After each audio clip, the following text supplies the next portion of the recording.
Hello বন্ধুরা, তোমরা দেখতেই পাচ্ছ ছাত্রছাত্রীরা কীভাবে দৌড়ে গিয়ে ক্লাসরুমে ঢুকছে।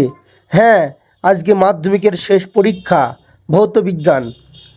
আর আজ সকাল থেকে আবহাওয়া খারাপ, ছিটেফোঁটা বৃষ্টি পড়ছিল। তা এখন 10টা 20 বাজে, এই সময়টি একটু বৃষ্টি জোরে পড়ছে, তাই ছাত্রছাত্রীরা তাড়াতাড়ি দৌড়ে গিয়ে ঢুকে পড়ছে সেন্টারে। এটা পাটিকাবাড়ি হাই স্কুল উচ্চ বিদ্যালয়। এখানে সিট পড়েছে বীরপুর হাই স্কুলের সকল ছাত্রছাত্রীর এবং আমাদের বীরপুরেই আলামিন মিশনের সকল ছাত্র।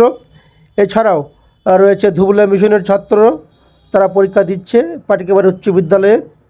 প্রত্যেকের সাথে কথোপকথনের মাধ্যমে জানতে পারি প্রশ্নও ঠিকঠাক হয়েছে এবং পরীক্ষা ভালো সবাই দিচ্ছে।